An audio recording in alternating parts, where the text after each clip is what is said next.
Coucou les beaux soleils, je suis vraiment contente de vous retrouver pour une vidéo. Ma voix n'est pas encore parfaite. Voilà, je viens de sortir d'une bronchite asthmatique. Du coup, c'est clair que ça met le temps, mais ça va très bien. Ça va de mieux en mieux en tout cas, voilà.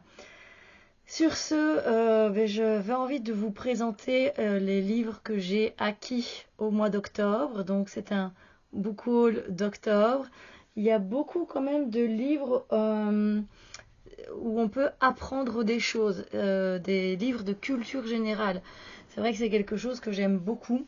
Voilà, j'aime beaucoup apprendre tous les jours un petit peu d'informations un peu même insolites comme ça. C'est quelque chose qui m'attire beaucoup. Et justement, on va commencer par un livre qui vient de sortir en poche. Donc c'est l'occasion, si vous avez envie aussi, vous, de plus vous cultiver, eh bien, il s'agit du manuel de curiosité générale de Sidonie Bonnec et de Thomas Hugues aux éditions Le Livre de Poche. Voilà. Donc en fait, on a plusieurs...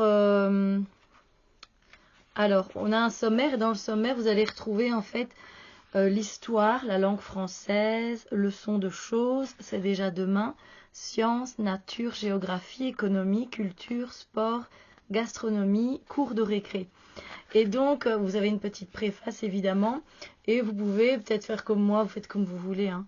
Hop, je vais aller au hasard, tiens, Amazon hier et aujourd'hui. Une planche en bois dans un garage. Voilà, est-ce qu'on va nous raconter, vu qu'ici on est en économie, du coup, qu'est-ce que ça va nous raconter sur Amazon? Eh bien voilà, on s'en en saura un peu plus. Alors, il n'y a pas énormément, hein. Donc voilà, on a ça. Et puis, on a ici à lire et un petit peu ici. Et puis, on passe là au Bitcoin, vu qu'on est dans l'économie. Donc voilà, ça c'est déjà demain. Donc c'est déjà demain, on va se dire, ben tiens, qu'y avait-il avant le Big Bang? Donc là, on est dans l'espace. Et comme vous voyez, on a encore ici un petit peu et deux phrases ici à lire. Donc, moi, c'est des choses que je kiffe, je kiffe, je kiffe. Il est trop beau et trop bien fait. Et j'ai hâte de me plonger et de surligner parce que c'est ce que je fais dedans. Comme ça, je sais ce que j'ai déjà lu. Voilà, c'est ma méthode, mais je suis trop contente de l'avoir trouvé, celui-là. Ensuite, ici, c'est ma maman qui me l'a acheté et il paraît qu'il est vraiment bien. C'est Petit traité du lecteur de Shaun Bytel aux éditions J'ai lu. C'est très petit parce qu'en fait il s'agit d'anecdotes qui se sont passées dans des librairies en fait. Et du coup ce sont les libraires qui expliquent un petit peu les comportements de certains lecteurs, les manies qu'ils peuvent avoir. Donc voilà, c'est des anecdotes, ça se lit très facilement, très vite. Si on veut, on peut en lire même une par jour, hein. C'est vraiment voilà, le petit livre qui fait plaisir. Autant finalement, on pourra peut-être se retrouver en tant que lecteur, lectrice dedans. Donc c'est vrai que les libraires, ils sont là, ils nous voient, ils nous observent, donc ils doivent voir des fois des choses un peu particulières, un peu humoristiques, etc. Donc c'est vrai que ça me tentait et je suis contente qu'il soit là. Ensuite, on va quand même passer à un livre de fiction. Ça c'est, alors je crois que il y a trois livres, je crois que c'est une trilogie. Ça s'appelle L'arbre à pain. C'est de Célestine Itiura-Vaité aux éditions 10-18. Un roman lumineux, drôle et parfumé. En fait, je l'ai vu passer sur une chaîne et ça avait l'air sympa parce qu'ici, on va se retrouver à Tahiti. Voilà. Et je me dis, tiens, moi, dans la fiction, dans tous mes livres de fiction, je pense pas que j'ai un livre où ça se passe à Tahiti particulièrement. En fait, ici, on va se retrouver avec une famille polynésienne, donc dans les quartiers populaires de Tahiti. Et en fait, on va se plonger dans le quotidien de Materena, qui est mère de 3 enfants et femme de ménage, avec un franc-parler local et avec des rêves simples. Une robe de mariée, une bague au doigt, un certificat de mariage encadré au mur. Et son tanné, Pito, ben lui, il veut rien entendre et il résiste. Il veut pas la demander en mariage, quoi. Et donc, au risque de se voir sommer à tout moment de rentrer chez sa mère. Voilà, c'est une fresque animée de la famille Teana. Il y a les cousins, cousines, oncles, tantes, mère, belle-mère compris, et sa vie de quartier aux abords de Papeete. C'est une saga drôle et émouvante qui a été traduite dans une vingtaine de pays. Donc voilà. Et c'est vrai que ça me tente bien. Et on est sur du 400 pages à peu près. Donc c'est vrai que c'est assez écrit, normal quoi. Voilà. On continue ici, on va partir dans de la fantaisie que j'ai envie depuis un bon moment, mon Dieu. Et puis quand il est sorti en grand format, je me suis dit ouais, ça a l'air trop génial. C'est de la fantaisie orientale et j'adore ça. Et puis pour finir, le temps que je dise oui, je le prendrai la prochaine fois. Vous savez bien, des fois il y a des priorités dans la vie. Je me suis dit ok Steph, pour finir il est sorti en poche. Je dis bon à un moment donné, tu le prendras. À petite briquette quand même. La cité de laiton de S.A. Chakraborty.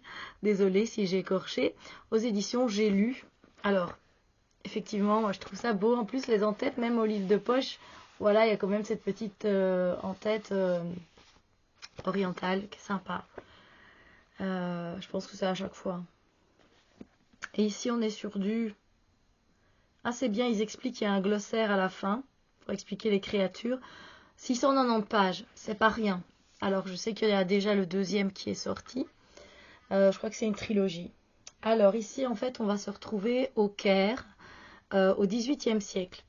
Dans le but de financer d'hypothétiques études de médecine, Nahari escroque sans vergogne les nobles ottomans qui s'arrachent à prix d'or ses services prétendument magiques.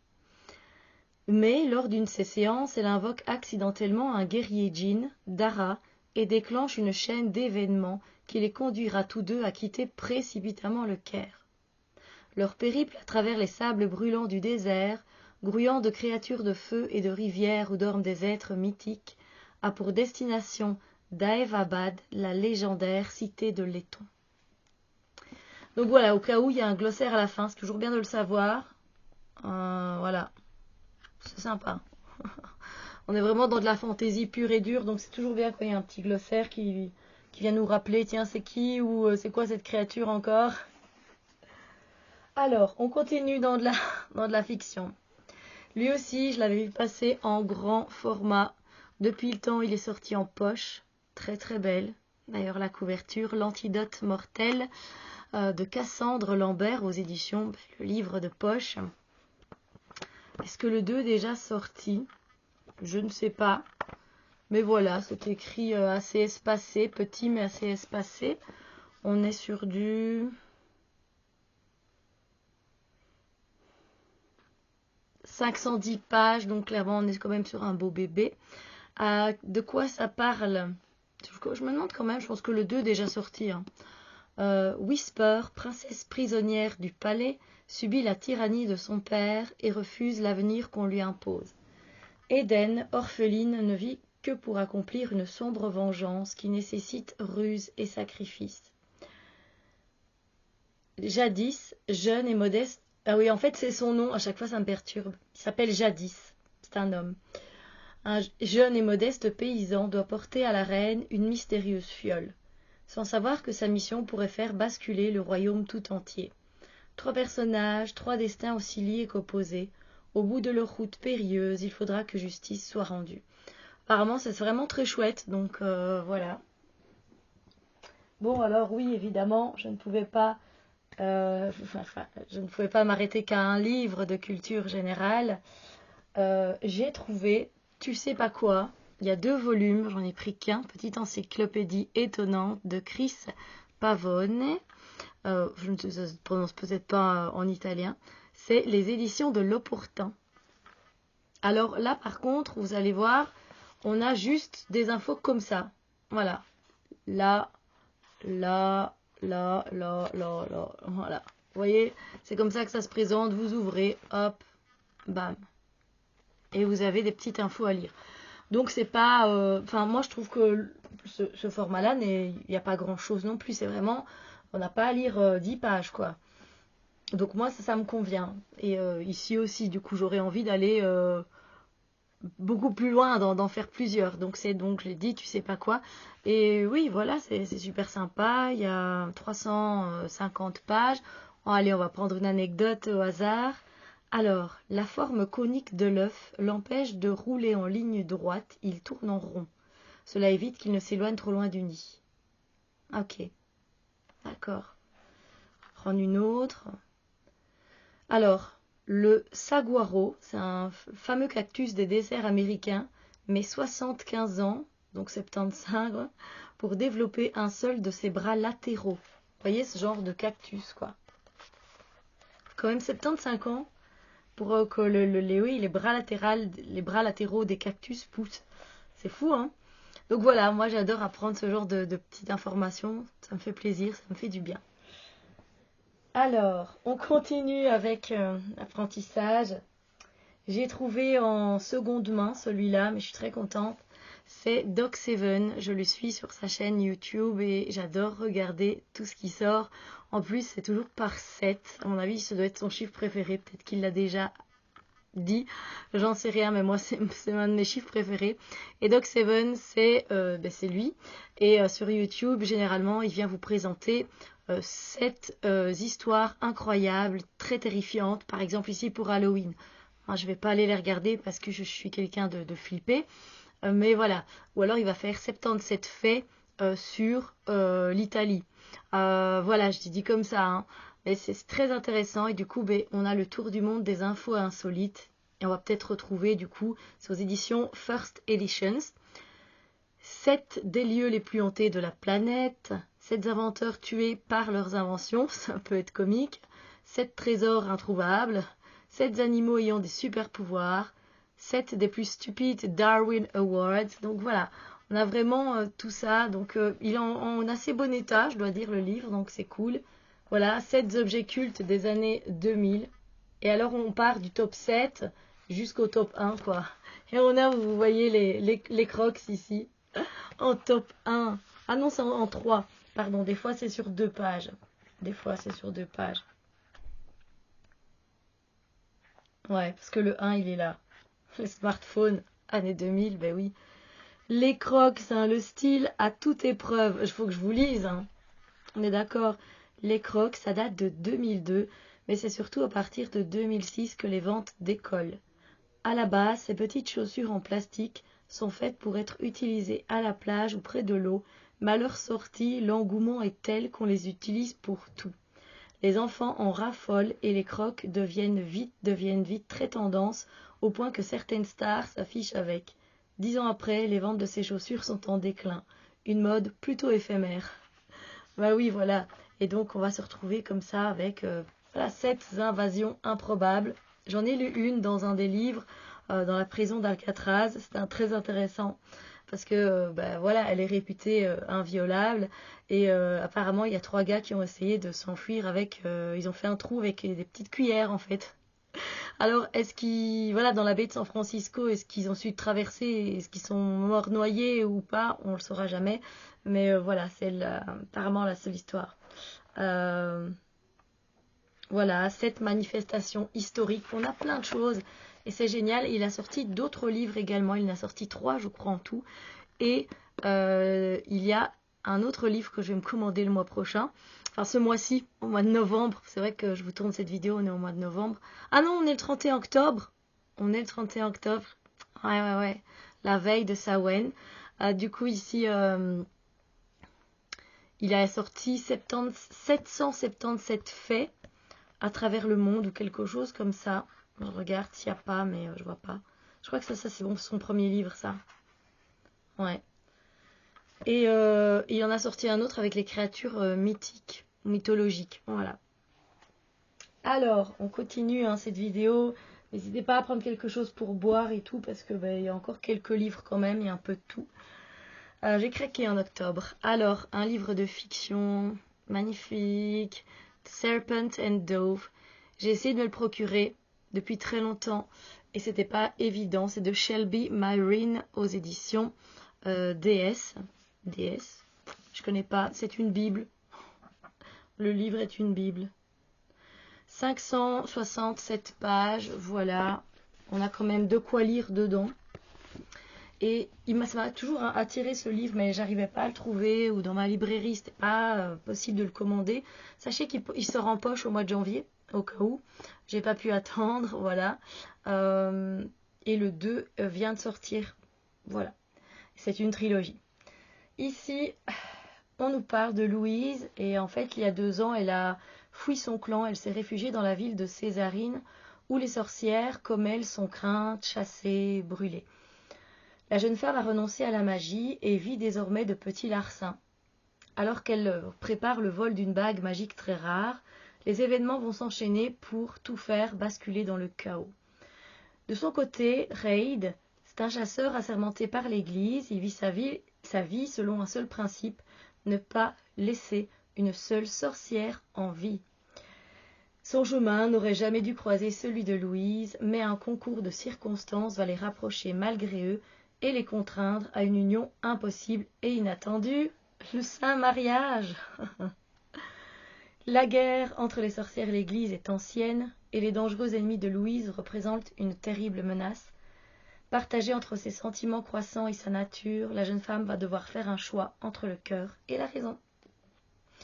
Avouez que voilà, vous comprenez pourquoi j'en avais envie, ça parle de sorcières, j'adore ça.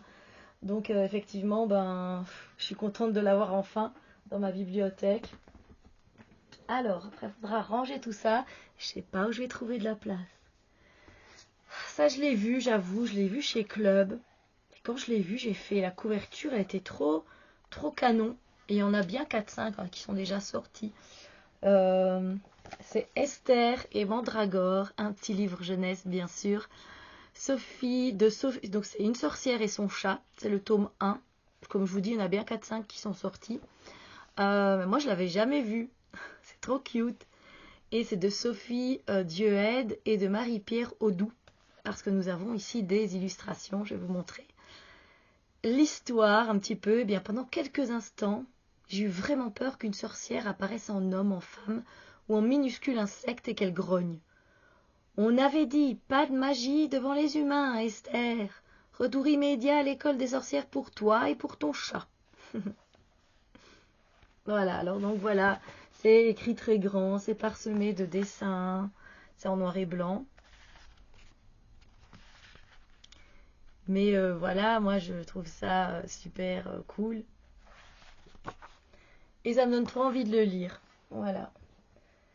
Ensuite, j'avais craqué. J'ai craqué pour ce livre en grand format. D'habitude, c'est le genre de livre où j'attends qu'il sorte en poche. Mais je l'ai commandé en seconde main, celui-là. C'est Été après été d'Elin Hilderbrand. La plus belle histoire d'amour d'Elin Hilderbrand selon le New York Times Book Review. C'est aux éditions Les Escales. Et c'est vrai que j'ai pas, enfin si, j'en ai quelques-uns, des livres de romans d'amour, mais purs. Généralement, c'est dans des histoires de fantastique, de fantaisie. Et du coup, ici, je me suis dit, j'ai pas, et franchement, le résumé, il me tentait vraiment. Et surtout qu'il a eu de bons avis. On est à 500 pages. Voilà, le bébé classique, hein, le beau bébé. Et ouais, je sais pas, j'ai été attirée. On est en 1993, c'est l'été. Mallory, elle vient d'hériter d'une petite maison sur l'île de Nantucket, à une centaine de kilomètres au sud-est de Boston. Elle y reçoit les amis de son frère, qui doit célébrer son enterrement de vie de garçon. Parmi eux, Jake McLeod. Le coup de foudre est immédiat. Coupés du monde, Mallory et Jake passent un week-end inoubliable et cachent leur idylle aux autres invités. Mais ils savent que leur histoire d'amour est impossible. Ils se font alors une promesse. Quoi qu'il arrive, et peu importe leur vie de famille respective, les mariages, les enfants et les carrières, ils se retrouveront chaque été en secret à Nantucket le temps d'un week-end. Jusqu'à cet été 2020 où leur secret est sur le point d'être dévoilé et de tout bouleverser. Voilà. Je sais pas, ça me donnait trop envie cette petite histoire d'amour. J'avais envie de celle-là. Voilà. Enfin, le tome 2 de Inheritance Games de Jennifer Lynn Barnes. Un jeu mortel, une famille menaçante, une héritière en danger.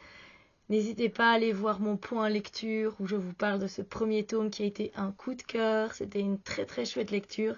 En fait, on va se retrouver avec Avery Graham, qui du jour au lendemain, elle reçoit une lettre et on lui dit en fait qu'elle est devenue l'héritière et donc milliardaire, alors que elle n'a rien à voir avec la famille. Test ADN, tout ça, tout ça. À savoir quand même qu'il y a à peu près, je crois, 4 petits-fils ou 5 petits-fils qui eux aussi pensaient hériter, alors qu'ils héritent très peu, très très peu. C'est elle qui rave le tout, et elle n'a rien demandé. Et l'homme comment il s'appelle, Tobias Hawthorne, le milliardaire, il a laissé des indices et des énigmes, pas fantastiques du tout, à résoudre. Et tout au long du 1, on est là avec les frères et Avery qui essaye de découvrir elle aussi pourquoi elle se retrouve là. Et la condition évidemment pour qu'elle hérite, c'est qu'elle arrive à vivre 1 an dans le manoir, la grande maison Hawthorne. Et voilà. Et j'ai hâte, j'ai trop hâte. Alors en même temps, je ne sais pas si c'est une duologie ou une trilogie. Si c'est une trilogie, je me dis que je ne lirai pas tout de suite, j'attendrai que le 3 sorte. Vous voyez, et je le lis un peu avant. Comme ça, j'ai pas trop à attendre. Mais c'est génial, génial. Ensuite, oui, évidemment, bien sûr, que je soutiens ma chère Chloé. Donc c'est mon cahier de tirage, apprendre et comprendre comment tirer un oracle de Chloé Bonfil aux éditions Arcana Sacra. J'ai très peu de choses de chez Arcana Sacra, mais j'adore ce que fait Chloé, j'adore son imagination, sa créativité, et je ne pouvais pas ne pas passer devant. Voilà, et puis soutenir, c'est important. Donc là, vous voyez, on a des tirages, transformer un bâtiment en tirage. Il n'y a que Chloé pour aller chercher des idées comme ça. J'adore. J'adore. Traduire un proverbe ou une citation en tirage. Génial. Et puis on a tout un coin, mais là, je sais pas, j'ai pas envie de l'utiliser. Pourtant, elle a fait exprès. Elle a mis blindé de pages qu'on peut remplir comme ça. Mais c'est tellement trop beau qu'on n'a pas envie de... Enfin, moi, je suis toujours comme ça dans ces livres-là. Généralement, j'ai pas trop envie. Par contre, ce que je ferais bien, c'est peut-être photocopier avec mon imprimante et puis le mettre dans mon cahier de tirage, quoi, parce que j'ose pas écrire. Pourtant, elle a vraiment fait beaucoup, beaucoup d'espace pour ça. Euh, c'est génial. C'est génial. Il est trop bien fait, donc voilà. Il nous reste 2 livres. Alors, évidemment, je continue avec les histoires des vilains. Et ici, on parle des étranges sœurs.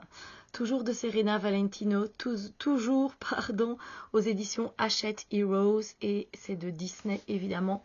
Et les étranges sœurs, eh bien, j'aimerais bien savoir un petit peu, parce que c'est vrai qu'elles commencent à prendre beaucoup de place dans les récits des vilains. Et j'ai réussi à être un peu déçue par l'histoire d'Ursula. Voilà, parce que c'était pas très creusé par rapport à la bête et par rapport à Blanche-Neige. Donc voilà. Ici, je suis en train justement de lire Maléfique. Je suis en train de lire Maîtresse de tous les mots avec Maléfique. Voilà. Ensuite, ce sera Réponse, puis Les étranges sœurs, et puis Cruella, et je pense qu'arrive Crochet. Voilà. On verra. Mais c'est chouette, hein. C'est chouette. Si vous aimez l'ambiance Disney, je vous invite à vous procurer.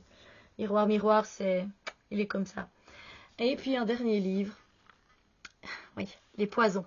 Là, c'est pour apprendre. Poison, l'histoire des poisons, des poudres et des empoisonneurs de Ben Hubbard. Et la préface de Sophie Anna. Déjà, on a une couverture de malade.